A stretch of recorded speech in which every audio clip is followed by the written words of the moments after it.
We continue into the 1980s, where shock has faded into disbelief, followed by straight-up denial. Starting with the devil's music again, disbelief was a common theme in metal music in the early 80s.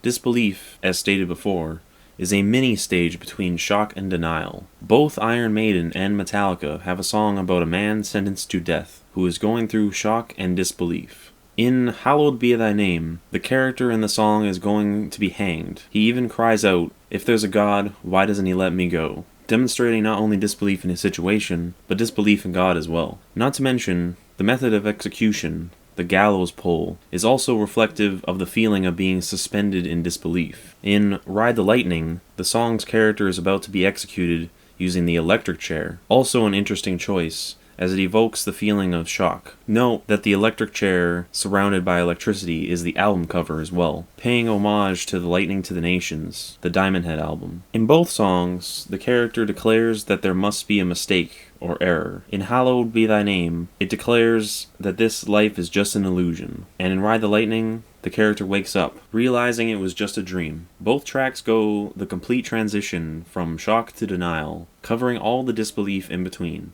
If the 70s was the devil introducing himself and startling people, then the 80s is people coping by making light of his existence or by just pretending he isn't there. Whether by shouting at the devil or by making a wish to the devil without taking it seriously. Like wishing the Goblin King would take away your annoying little brother, oblivious that it'll actually happen. Yes, we're talking Labyrinth. Now I'll expand more on the Faustian bargain, or the deal with the devil, when we get to the early 2000s. The stage of bargaining. However, what differs between Labyrinth and denial-era deals and those that are truly Faustian bargains is that Sarah is insincere about her wish. A true deal with the devil is conscious. Faust knowingly uses evil to his perceived benefit.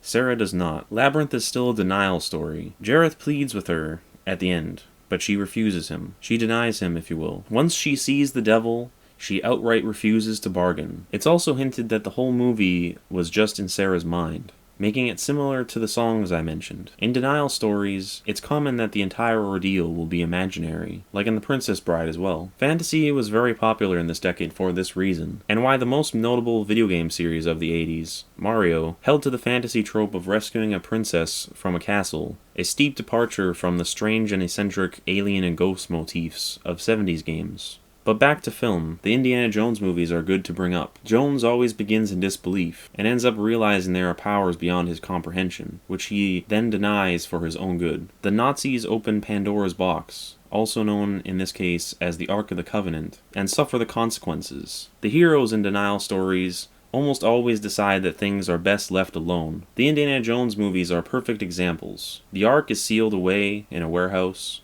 The stones in Temple of Doom are left in the village, and in The Last Crusade, they leave the Grail in the temple. Even the later Kingdom of the Crystal Skull follows this formula, and the villain's power and knowledge lust is punished. I think the reason the fourth movie doesn't work as well is it feels a bit disingenuous. See, there was actually a resurgence of denial themes around 2007 to 2009. The interesting thing about the bargaining era is that the bargaining is full of what-ifs. What if we could just go back to the 80s was a common theme of the late bargaining. The Uncharted video games are practically Indiana Jones in game form, shamelessly aping those denial themes. But for whatever reason, the story and characters aren't as organic, and it lacks something. This isn't a slight against Uncharted in particular, but more a sense that the second denial just doesn't pack as much of a punch. If I may show my age here, as a kid, I saw both the 80s fantasy classics, like The Princess Bride and Labyrinth, but also the early 2000s fantasy films, like Narnia, Journey to the Center of the Earth,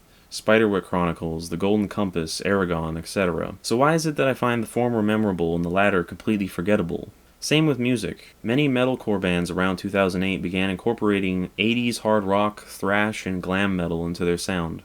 Bands like Trivium and Escape the Fate. Now there's a couple good bands to come out of this, like Unleash the Archers and Avenged Sevenfold. But most of these 80s rehash bands lack the oomph that their predecessors had. They lack balls, so to speak. The classics had biting critiques of society, whereas these second-hand denial bands are quite weaker. I think it's a case of too little too late. Nathan Drake isn't an argumentative, womanizing, callous, vengeful, active character like Indiana Jones. Jones is a reckless adventure seeker who endures character growth. Drake is completely passive and just goes through the motions of an Indiana Jones adventure without really changing as a character. Labyrinth and The Princess Bride have witty characters, sexual tension, earned heart and soul, David Bowie's crotch, adult humor, and a timeless sense of whimsy. What does the Golden Aragon Chronicles have? I couldn't tell you. I haven't watched them in forever, but why is it that I never felt like rewatching those?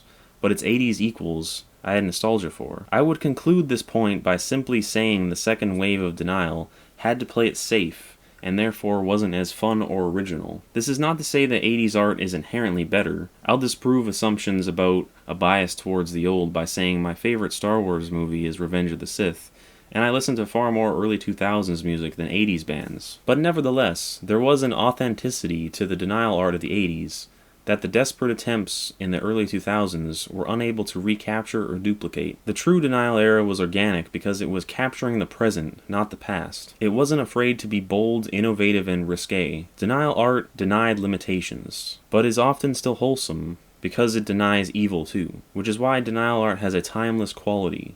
We all go through denial as children, so naturally it is denial art that intrigues the youth and gives nostalgia to the old. Denial is the only stage that lacks evil, therefore it has an innocence to it that the other stages lack. If denial is the child stage, then anger is the teenage stage. I will leave off where I begin next time. The mini stage between denial and anger. Apathy. Denial dissolves into apathy. When people shake their denial, they reach an apathetic state where they feel they have achieved enlightenment. The apathetic have reached nirvana. Hint, hint. This is all too common with children reaching adolescence. I will circle back to the beginning and quickly mention a song that shows the distinction between the beginning of the 80s and the beginning of the 90s. Electric Crown by Testament from 1992. It's very similar to Ride the Lightning. On top of already sounding like Metallica, it is yet another song about heading to the electric chair. However, this time around, the song is not about shock and disbelief, but about apathy. As I realize I don't care, all I know is that I'll soon be there. I find it very fascinating that these two nearly lyrically and musically identically songs have a completely different tone based on the era these songs originate from. However meandering this was, I hope it was of interest. In contrast with the bedazzling and terrifying 70s, the 80s was more magical, pure, and dare I say, inconceivable. It broke new ground while laying a foundation. It honored the old order, but with added humanity. Join me next time when I will cover the disinterested yet wrathful 90s. Stay rad.